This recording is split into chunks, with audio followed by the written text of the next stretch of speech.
Hey guys, Soy Eva del Aire. Welcome back to my channel. So today I'm going to talk to you about my top 10 travel fails. Generally, I consider myself to be a traveler extraordinaire, but I don't always get it right. In fact, sometimes I get it very wrong. But you don't have to be perfect to travel.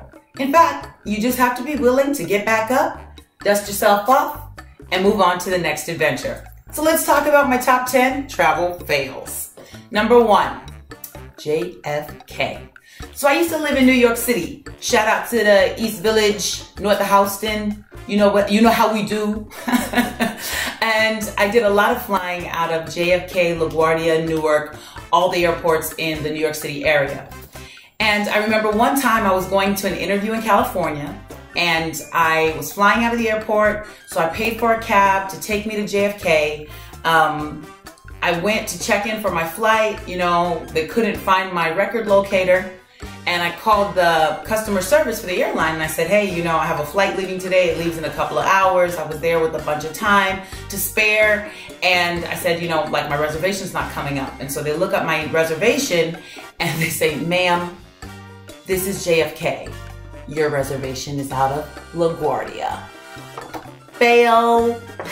I definitely went to the wrong airport, and it was that much worse because JFK was further away from me than LaGuardia, and so I had to take a bus from JFK to LaGuardia. By the time I got to the airport, I had missed my actual flight, and I had to go through a whole fiasco to get a new one. So if you live in a city that has more than one airport, before you head to the airport, make sure you know which one you're flying out of, because you don't want that problem. Fail number 1. All right, number 2, Rome. So this fail actually happened this year in March. I went with my mom to Italy for spring break, and we were taking a train from Rome to Florence. And since, I am the traveler extraordinaire, it was my responsibility to coordinate our transportation, our lodging, everything like that. So I arranged for us to take a train from Rome to Florence. I had the tickets. I looked at our seat numbers. We got on the train car, found the seat numbers, and sat down. The train took off, and maybe 30 minutes into the ride, some other passengers came by and they said something in Italian. I didn't know what they were saying. I was just like, I don't say. And so the conductor comes by and he's like, may I see your tickets?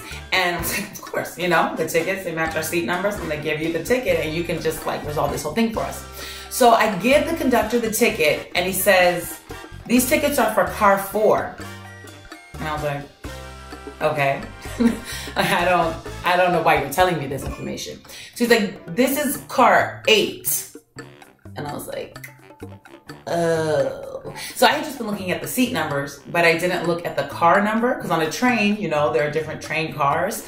Yeah, way too used to flying on airplanes where you just look at the seat number, you go and sit down. So yeah, we had to get up, take our stuff, and walk through the moving train cars, and everything was swaying from side to side. Pass through those doors, you guys that live in New York know, on a subway, they have those doors between cars, and you have to pass on the platform and just go from car to car.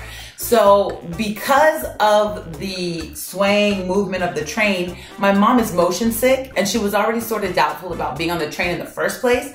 But then when we had to walk, stand up and walk through the swaying train, it was over. She felt terrible.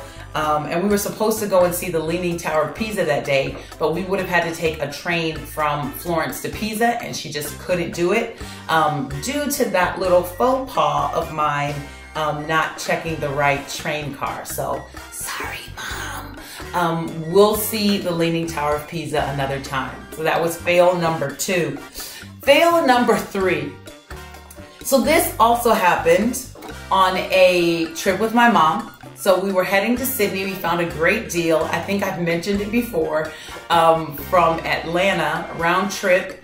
It was less than $500. And so we were heading to Australia. We bought the tickets in April, and we were going in August. So we show up to the airport, we're 2 to 3 hours ahead of our flight time. We check in, and there's a notification that says you can't check in. And I was like, what's going on? Like, we bought these tickets, we're ready, we're all packed up. We stopped and made a Trader Joe's run. We had snacks, we were ready to go. And so we talked to the customer service agent. He comes over and he says, you know, oh, do you have your visa? And I was like my credit card? You want my visa? I mean, I have a MasterCard. Is that what you need? He's like, no, you need a visa to go to Australia. Guys, my heart dropped to my feet. I was just kind of like, what do you mean? And, you know, I was like, what? And so this happens to me. It doesn't happen to me a lot because traveling on an American passport, there's not a lot of countries where we actually need visas that you have to apply for ahead of time. So, you know, if you're traveling to Europe, for most countries, you can just go in for 90 days without having to get any kind of visa. Other countries like the Dominican Republic, they'll make you pay for a tourist visa when you arrive. When I went to Egypt and to Indonesia, they had a visa on arrival and you just paid like $25 and then they would let you in the country. So I wasn't used to applying for visas. I had done it one time for India where I had to send my passport to the Indian consulate, but in general, I wasn't used to applying for visas. And so I was like, a visa for Australia? Like, our flight leaves in 3 hours. What do you mean a visa? And so the customer service agent is like, yeah, you know, you should have checked into that. And I was just like, y'all sold me the ticket. Y'all didn't think to check and tell me that I needed to have a visa to travel to Australia? But anyway, we went online. There was a website where you could go, and shout out to Australia. All the props in the world to you, because we were able to go through that online visa process in a matter, maybe in an hour. We had the electronic visa that we needed so that we could still check in, get through the gate, get to our area ahead of takeoff, and we made it to Australia with no problem. But the anxiety that welled up in my spirit, because we had bought the tickets 4 months before that, and there was plenty of time for us to get a visa. But it hadn't occurred to me to look at the visa requirement. So that's just a word of caution for you guys. If you're traveling to a new destination, just, you know, take a quick minute, look at the visa requirements, and make sure you're all squared away so you don't have any close calls like that one. Number 4, Malta. So this summer, I went to the island of Malta in the Mediterranean for the first time. It was fantastic, such a beautiful place, a lot of history. One of the things that I wanted to do was to explore 2 of the smaller islands nearby, Gozo and Cominos. And so I booked on Viator.com.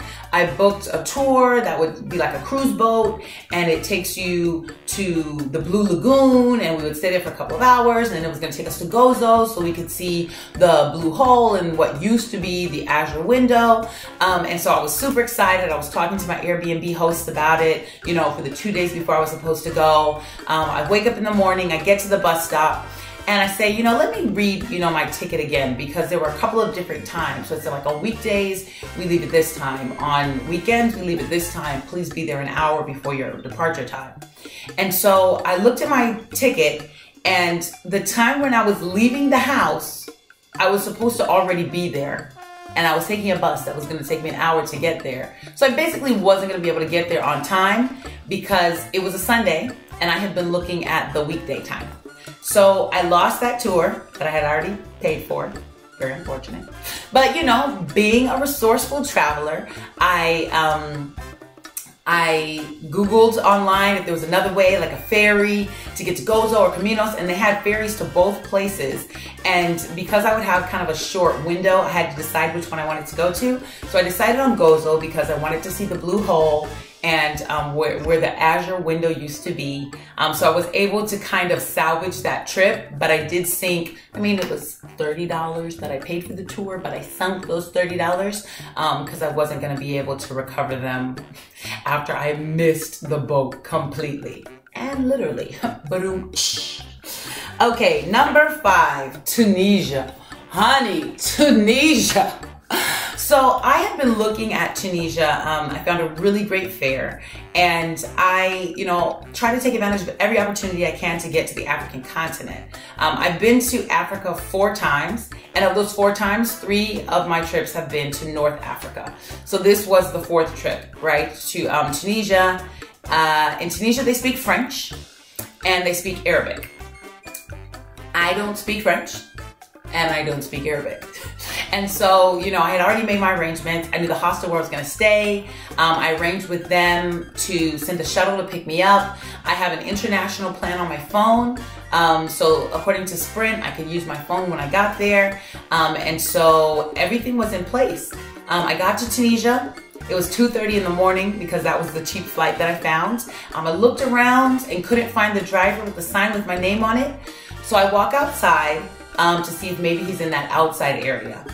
And I don't see him out there either, so I turn my phone off of the airplane mode and, you know, wait for the signal to connect. Sometimes it takes a second, you know, to connect to the international roaming, and nothing happened. And I was like, oh no, what's going on? Why isn't this working? And so I tried to go back in the airport, but you could only go out. So I couldn't go back in to find and see if the driver had gone like to a different area. I was outside. It was 2:30 in the morning. I couldn't use my phone. I couldn't find my driver. I didn't have the address. Usually when I travel, I try to print out my itinerary and print out the address so that I can get to where I need to be. But this time I've been in such a rush that I hadn't done it. And so I didn't have the address of the place that I was staying. So I couldn't take a cab and ask them to take me there. I didn't have any local currency. I couldn't use the payphone. I didn't know enough French or Arabic to ask people specifically what I needed. And so I ended up staying in the airport for like 6 hours until it was daytime. And I still wasn't able to find the address of my hotel. I still wasn't able to ask anybody in French or Arabic for help, and still hadn't seen that driver.